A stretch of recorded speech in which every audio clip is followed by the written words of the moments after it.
आणि त्यांचा नेहमीच सगळ्यांना बाहेरून पाठिंबा असतो, घरातून पाठिंबा असतो. तुम लढो हम कपडा संभालताय. आणि एक म्हण आहे, बुडाला जळतंय आणि डोंगरावरची आग विझवायला पळतंय, अशी उबाटाची आता अवस्था झालेली आहे. खरं म्हणजे विद्यार्थ्यांचं जे आंदोलन, सोनम वांगचुक यांचं जे आंदोलन आहे, एकंदरीत जेव्हा जेव्हा सरकारच्या विरोधामध्ये अशा प्रकारची आंदोलनं जे जे लोक करतात त्यांना मात्र यांचा पाठिंबा असतो. ते नेहमी उबाटाचे लोक आठवण करून देतात, श्रीलंकेमध्ये हे झालं, नेपाळमध्ये हे झालं, लोक रस्त्यावर उतरली, आणखी कुठंतरी श्रीलंका झालं, नेपाळ झालं, बांगलादेश झालं, अशी मुद्दामून आठवण करून देण्याचं काम हे उबाटा करताय. आणि आता त्यांना वाटतंय की हे जे काय आंदोलन जे सुरू आहे देशव्यापी, त्यामध्ये आपली पोळी कशी भाजून घेता येईल अशा प्रकारचं खालच्या थराचं राजकारण करण्याचा हेतू त्यांचा आहे. म्हणजे देशामध्ये आणि राज्यामध्ये अराजकता कशी पसरेल, कायदा सुव्यवस्था कशी बिघडेल आणि लोक रस्त्यावर येऊन आंदोलनं कशी करतील, अशा भ्रमामध्ये ही सगळी मंडळी आहेत. खरं म्हणजे बांगलादेश असेल, श्रीलंका असेल, नेपाळ असेल, तिथली आर्थिक परिस्थिती रसातळाला गेली होती. तिथं अर्थव्यवस्था कोलमडून गेली होती, लोकांचे खाण्याचे बांधे झाले होते. परंतु या देशामध्ये प्रधानमंत्री मोदी साहेबांच्या नेतृत्वाखाली हा देश पुढे जातोय, आर्थिक व्यवस्था वाढतीये, आर्थिक महासत्तेकडे वाटचाल आपला देश करतोय. जवळपास 80,000 लोकांना मोफत अन्नधान्य देण्याचं काम या ठिकाणी होतंय. 32 कोटी लोकांना दारिद्र्य रेषेच्या वर आणण्याचं काम देशाने केलंय. त्यामुळे हा फरक आहे. इतर देशामध्ये झालेला अराजकता पसरलेली ती या देशामध्ये किंबहुना या राज्यामध्ये परिस्थिती उलटी आहे. आणि म्हणूनच 2014 पूर्वीचं आपण पहा की युपीए काँग्रेस सरकारच्या काळात झालेले भ्रष्टाचार, झालेले मोठे मोठे स्कॅम हे या देशातल्या युवकांनी पाहिलेले आहेत. आणि म्हणून 2014 नंतर या देशातला युवा वर्ग हा प्रधानमंत्री मोदीजींच्या सोबत आहे, आजपर्यंत आहे. 2014 नंतर झालेली देशाची प्रगती तो युवा पाहतोय. मिळणाऱ्या हाताला नोकऱ्या, मिळणारं काम हा युवक पाहतोय. आणि म्हणूनच याची पोटदुखी जी आहे, आणि म्हणून हा युवा जो आहे हा देशाच्या प्रधानमंत्री नरेंद्र मोदीजी जे या देशाला पुढे नेत आहेत त्यांच्याबरोबर साथीने हा पुढे चाललेला आहे. आणि म्हणून मोदीजींनी अनेक निर्णय घेतले. युवक, गरीब, शेतकरी, महिला हे 4-5 वर्ग जे आहेत, या वर्गांना न्याय देण्यासाठी अनेक योजना सुरू केलेल्या आहेत. त्यामुळे हे जे काही यांच्या मनामध्ये आहे की देशामध्ये अराजकता पसरली पाहिजे, देशामध्ये कायदा सुव्यवस्था बिघडली पाहिजे, आणि म्हणून हे जे काय आहे हे लोकांना प्रोवोक करण्याचं काम, भडकवण्याचं काम या ठिकाणी करतायत.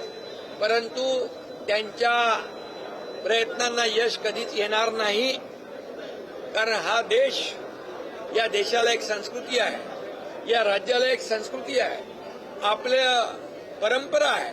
आणि म्हणूनच हा केविलवाना प्रयत्न आहे. का जाऊन तिकडे बसत नाही त्यांच्याबरोबर? का घरातूनच तुम लढो हम कपडा संभालते, नेहमी बाहेरून पाठिंबा, आमचा इथून पाठिंबा, दिल्लीला जात नाही म्हणतात, जिथं आहे तिथून पाठिंबा द्यायचा असं म्हणतात. जाणार का म्हणून विचारलं दिल्लीला त्यांना.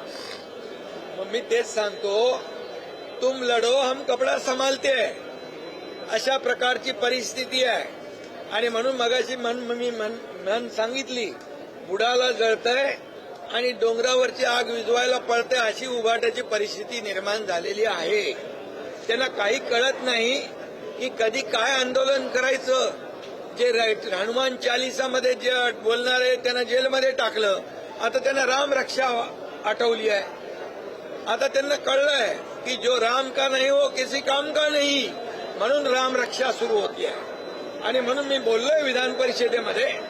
परंतु मी आपल्याला एवढंच सांगतो, किती काही केलं तरी सुद्धा, किती हिंदुत्वाचा हाव आणला तरी सुद्धा, हिंदुत्व त्यांनी बाळासाहेबांचे विचार सोडले तेव्हाच सुटलेला आहे. स्वातंत्र्यवीर सावरकरांना माफीवीर म्हणणाऱ्यांच्या मांडीवर बसले तेव्हाच सोडलेला आहे. आणि म्हणून या देशाच्या प्रधानमंत्र्यांवर नेहमी या ठिकाणी आरोप करायचे. अरे ज्यांनी राम मंदिर बांधून दाखवलं, ज्यांनी 370 कलम हटवून दाखवलं, बाळासाहेबांचं स्वप्न ज्यांनी साकार केलं, त्यांच्यावर तुम्ही आरोप करताय. आणि म्हणूनच हा एक केविलवाना प्रयत्न आहे. मी आपल्याला एवढंच सांगतो की आता त्यांच्याकडे कुठलेही मुद्दे नाहीत. आणि म्हणून अशा प्रकारचे जे त्यांनी सोडलेले मुद्दे, विधानसभेच्या अधिवेशनामध्ये हिंदुत्वाचा मुद्दा घेऊन चूक केली, हिंदुत्वाचे विचार घेऊन चूक केले असं म्हणणारे आता म्हणतायत गर्व से कहो हम हिंदू आहे. आणि राम रक्षा हे आंदोलन ते करतायत, हा मोठा विनोद आहे. तुम्ही दिल्लीला चाललेला आहात, मंत्रिमंडळ विस्तार कधी होणार आहे, काय शिवसेनेला मिळणार आहे दिल्लीमधून? मित्रपक्ष म्हणून तुमच्या खासदारांची संख्या वाढली, तुम्ही दावा करताय अतिरिक्त मंत्रिपद मिळावं. खरं म्हणजे आमची युती जी आहे एनडीए सोबत, ही एक वैचारिक गठबंधन आहे, वैचारिक युती आहे. ही आमची खुर्चीसाठी सत्तेसाठी झालेली युती नाहीये. आणि तुम्ही बार्गेनिंग कधीही आमचे शिवसेना करत नाही, करणार नाही. ही एक वैचारिक विचारधारेने जोडलेली युती आहे. आणि त्यामुळे एनडीएला मजबूत करण्याचं काम आम्ही करू.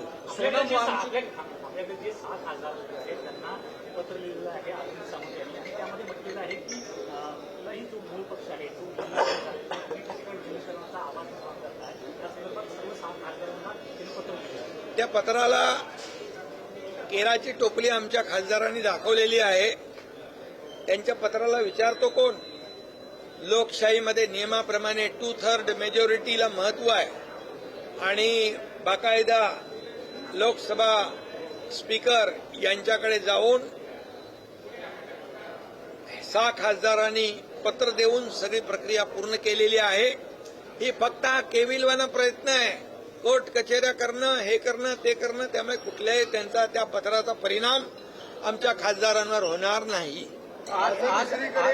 दुसरीकडे जर बघायचं असेल तर चेंबूरची जी घटना घडली त्यामध्ये पालिका आयुक्तांनी ते अहवाल आलेला आहे, त्यामध्ये कुठेतरी अधिकाऱ्यांना बचाव आहे की केलं जातं असं पाहायला मिळतं. ठाण्यामध्ये एक बॅनर पडला, तिकडे देखील अशी पद्धती. मी ताबडतोब ठाण्यातल्या आयुक्तांना फोन केला, सगळे बिलकुल बॅनर काढून टाका, एकही बॅनर ठेवू नका आणि कुणालाही बेकायदेशीर बॅनर लावून देऊ नका. बेकायदेशीर बॅनर लावतील त्यांच्यावर कारवाई करा.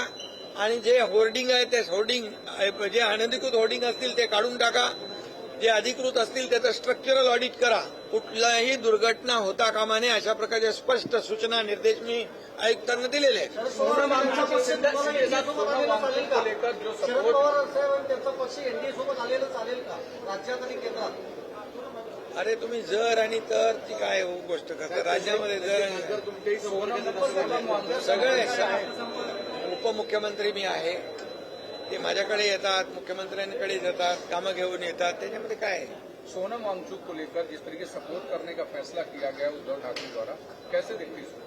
सोनम वांगचुक जी को जो सपोर्ट उबाटा ने किया है, ये सिर्फ मैं कहता हूं कि एक राजनीतिक फायदा उठाने का एक कोशिश है. और मैं ये कहूंगा कि वो हमेशा कहते हैं बंगाल में ये हो गया, बांग्लादेश में ये हो गया, नेपाल में हुआ, श्रीलंका में हुआ। ये ऐसे बोल बोल के यहाँ के युवाओं को उकसाने का काम, कोशिश ये उबाटा करती है या कांग्रेस करती है। मैं आपको ये बात कहूंगा कि श्रीलंका, बांग्लादेश, नेपाल की अर्थव्यवस्था पूरी तरह गिर चुकी थी, पूरी तरह जीरो हो चुकी थी। वहाँ नौकरियां नहीं थी, खाने को मोहताज थे, इसलिए वहाँ के लोग रास्ते पे उतरे हैं। मैं आपको बताऊंगा इस देश में 2014 से पहले की परिस्थिति देखिए। 2014 से पहले कितने बड़े बड़े स्कैम हुए, कितने बड़े बड़े घोटाले हुए, भ्रष्टाचार हुए, ये यहाँ के देश के युवाओं ने देखा है अपनी आंखों से। और 2014 के बाद जैसे देश को आगे बढ़ाने का काम, पूरा जीवन समर्पित करने का काम मोदी जी ने देश के लिए किया है। इसलिए ये ऐसे परिस्थिति में कई देशों की अर्थव्यवस्था पूरी तरह खत्म है, डगमगा गई है, चरमरा गई है। ऐसी परिस्थिति में भारत देश की अर्थव्यवस्था न की मजबूत की, बल्कि उसको आगे बढ़ाने का काम किया है। आज भारत एक विकसित भारत 2047 का सपना जो है, आर्थिक महासत्ता बनाने का मोदी जी लिए हुए हैं। और इसलिए युवाओं को पता है